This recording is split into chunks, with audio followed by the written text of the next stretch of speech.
Morning everybody, welcome to another Outdoor Intrigue adventure. We've just driven 4 hours over from Brighton to Dartmoor in the south of England, and we're parked up in the Fernworthy Forest. We're heading out for a couple of days and nights of wild camping.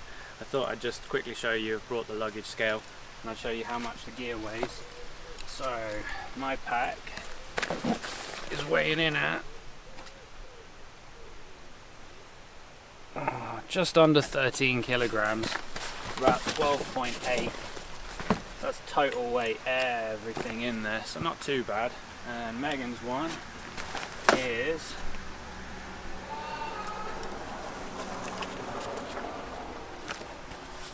sorry about the car noise. 9.5, so not too bad either. Pretty light. That's minus the camera that I'm currently holding. The camera you're using at the moment, but everything else in there that we need. So yeah, that's pretty decent, not too much weight. There's a few things we would like to change out for other summer adventures, but that's it for now. We're going to head out and we'll see you out away from human beings and the world, out in the moors.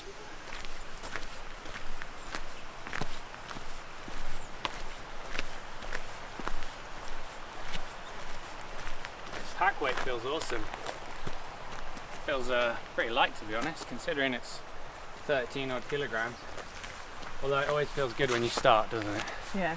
And then after a See little how you while, feel tomorrow morning. you're like, I feel so fresh. Everything feels so great.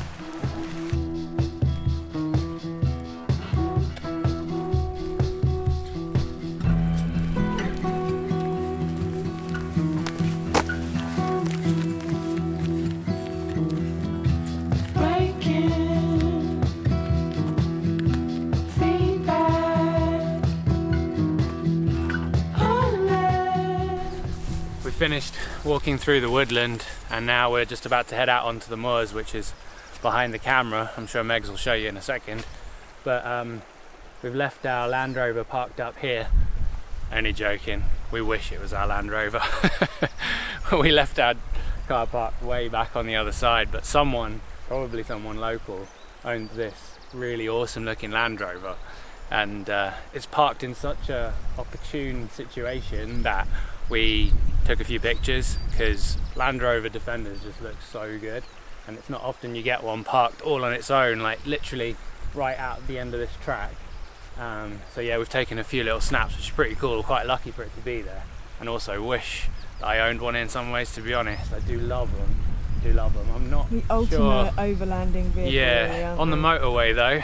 Yeah, fuel consumption not doing so like 12 hours like we sometimes do in a Landy, but it's so awesome. When we move to Scotland, we'll get one. It looks so cool though, doesn't it? So yeah, we're going to head out this way. Megs can turn around and show you. Out into the open, out into the moors. We'll say goodbye to the forest for now. Hopefully we'll be back, because I love a good fire. 24 degrees Celsius. 24 degrees Celsius. So yeah, it's really, really warm today. Crazy weather. Beautiful. Yeah, right, let's go adventure. No real agenda, so just get some walking done. Figure out where we want to go and go. We found a newt. Oh, he's cute. You know it's warm when the lizards are out. It's got lovely colouring. I better let him go though. He's getting scared. We'll let him down. Monkey. There he goes. Whoa! So fast. Flying away. Whew. It's warm. Let's keep going. Onwards. Adventure calls.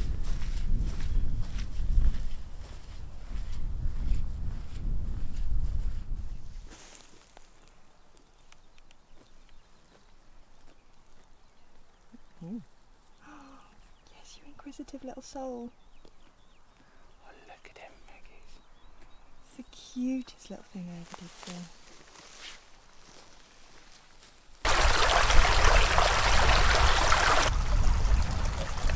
It's a new filter, isn't it? What is it? Not the micro squeeze though. Micro squeeze, yeah. Oh, okay. Yeah, replacing the mini. Yeah. Yeah. So saved 50 grams? Yeah, like really a lot lighter. I mean, small increments, but it's a lot smaller and lighter than the previous one. and it's supposed to have just as good flow. Yeah, just as good flow rate, and also last for however many gallons it is. I mean, the other one I've been using for years, literally years, and I do back flush it pretty well every time we go, and we get back in at least. But yeah, it's done amazingly, so I'm excited to have the new one. They're also the best water filters I've used. There are a lot of other really good options, but the Sawyers, for ease and functionality and how long it lasts and how easy it is to maintain, super cool. I'm going to leave this here for you so I can maybe, oh no, I probably don't need to hold it. The Nalgene.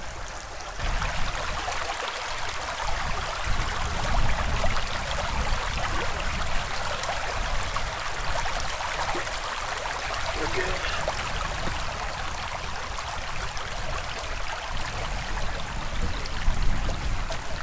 These ponies are having fun over here.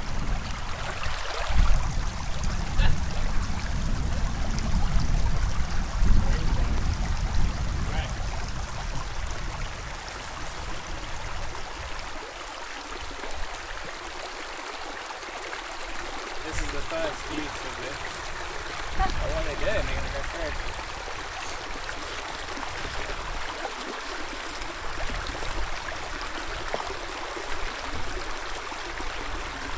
So this is the first use of the micro squeeze. I haven't used it, I've still been using the Sawyer Mini. So yeah, same as, you can screw it onto anything that has the same thread as like a normal Coca-Cola or water bottle.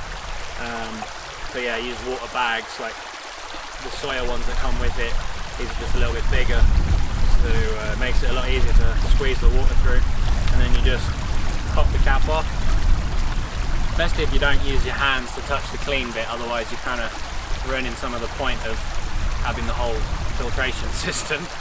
And then yeah, you just put it over the bottle, in this case my Nalgene, and squeeze. And you can see the flow rate here. I'm not sure if you can see the flow rate here, but if I squeeze, look at that.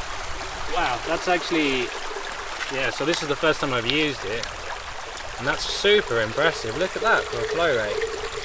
Wow. Really quick. Okay, that's nuts.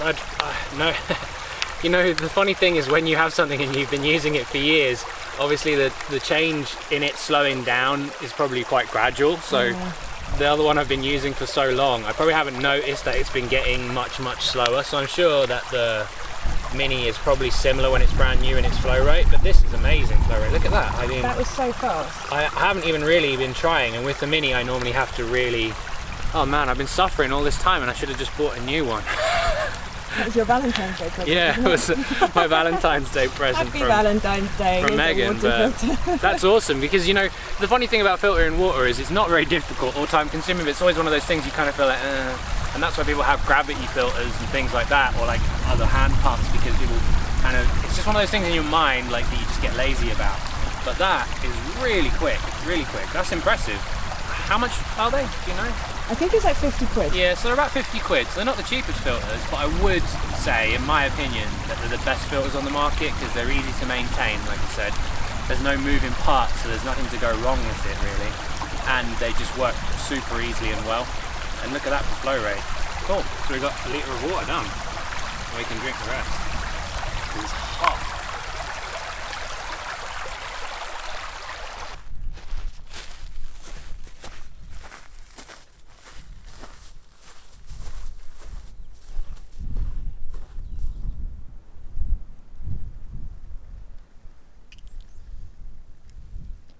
Welcome to the arid wasteland that is Dartmoor. I've never seen Dartmoor this dry. Well, I don't remember seeing Dartmoor this dry. The ground underfoot is nice to walk on, really. I mean, pretty uneven because there's not many pathways where we are in the north of Dartmoor, up towards Oakhampton where the firing range is. The firing range starts just here, you can see the sign.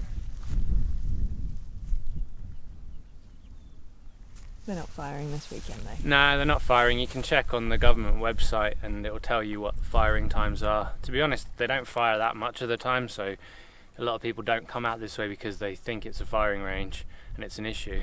But in reality, it just means that when you do come out this way, you generally see less people, which is something I like, particularly when you're outdoors. These are cool, huh? Yeah. Weird tour. Yeah. Pancake tour. Yeah. Aww. They do look like a stack of pancakes. Put some maple syrup and some blueberries on the top of those. Syrup. Maple syrup. Mm-hmm.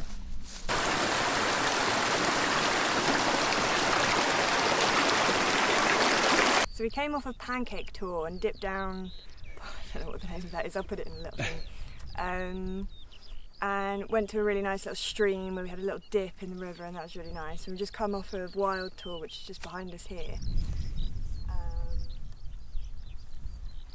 And yeah, we don't really have too much of a plan, except for we're going to aim up that way. We're going to go to Yes Tour, which should probably take us kind of to where we want to camp for this evening, and we'll find a nice spot around there and get set up and have a really nice chilled out evening. It's like 25 degrees or something ridiculous, so yeah, it should be a nice warm evening where we can just sit out and laze around and have a wonderful night in the outdoors. So yeah, we're gonna crack on and pretty much straight line it in that direction. Pew! Pew! Pew! Megan has found a pillbox and she is preparing for the zombie apocalypse, maybe, is it? I don't know what I'm doing. Fighting climate change from my bunker. Pew! Oh, sorry, bunker.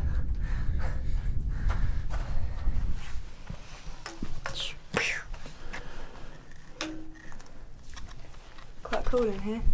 Yeah. Hey, hi everyone. I'm running out of energy a little bit. I think I need some proper food pretty soon. We have just come off of Dinger Tor. We were up towards Yes Tor way down to Dinger Tor, and we're dropping down here, and we're going to go up onto Lint Tor, which is just up over here, and try and find somewhere to wild camp up there for the night. We're just dropping down into this little valley because we need water. We really need to top up on our water. We've drunk everything we had, and we've topped up a few times today, but we want to get probably about 5 litres, so we've got enough to cook, have a cup of tea, coffee in the morning, everything like that.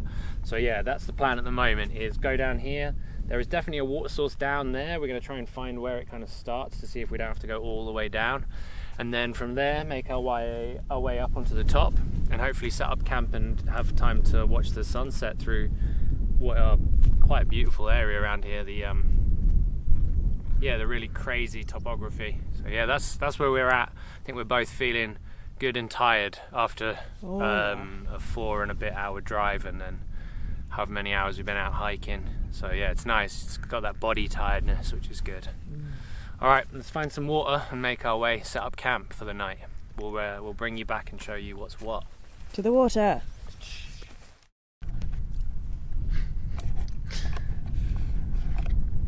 Huh? It's recording.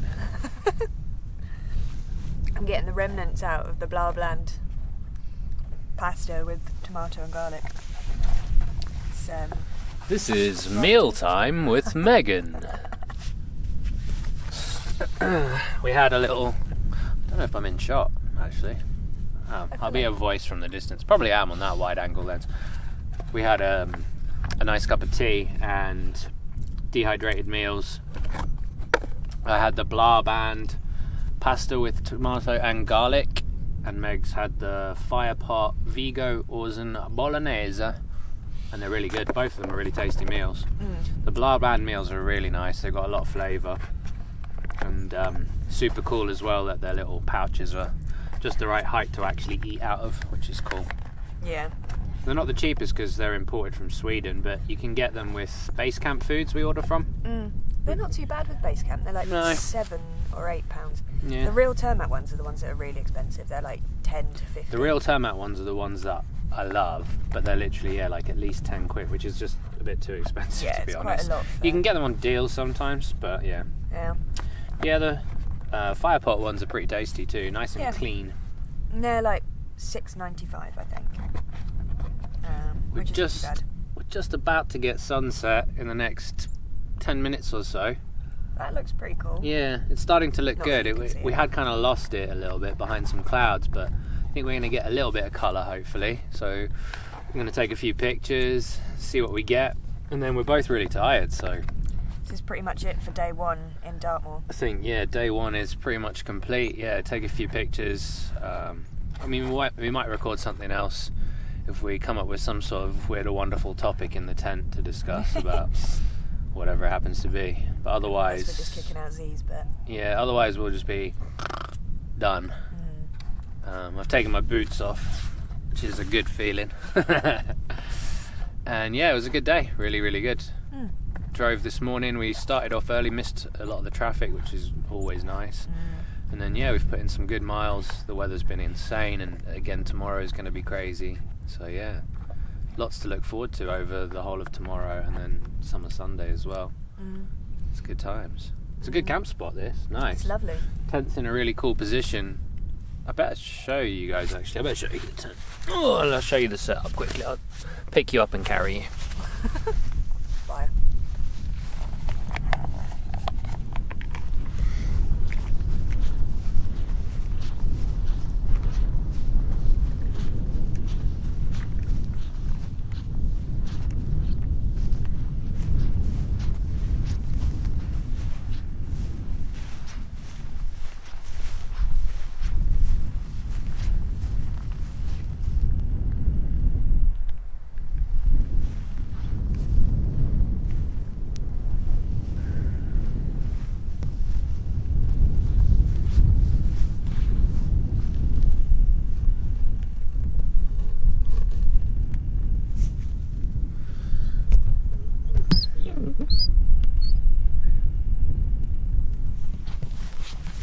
Sorry, just carrying you over this way. Thought I'd give you a little tour of the camp spot. So this is Lints tour, I believe we're on. And yeah, it's just a little kind of out of the way place. Not a very much visited tour because it's a slightly lower elevation and not particularly imposing in terms of the rocks. So yeah, it's quite a nice little one to come to. And it's kind of way out in the middle of the north part of the Dartmoor National Park. So again, you really don't get a lot of people around, which is, yeah, obviously really nice. I think if you want to get out, normally it's one of the nicest things is to get away from humanity and kind of have a bit of space for yourself. So yeah, this is the tent all set up where everything's in there, good to go. And you can probably just start to see the sun poking through, which looks pretty cool. So I'm going to say goodbye for now and try and take some images, see what we can get. And then yeah, we'll hit you up in the not too distant future, at least in the morning anyway, if worst case scenario in the morning. But yeah, if you're watching, thank you for watching all of our videos. We really appreciate it. It's really awesome to have people engaging with us, and we love coming out and doing these things, so it's nice to be able to share it. Yeah, and please, leave comments. It would mean a lot if you do. Cool.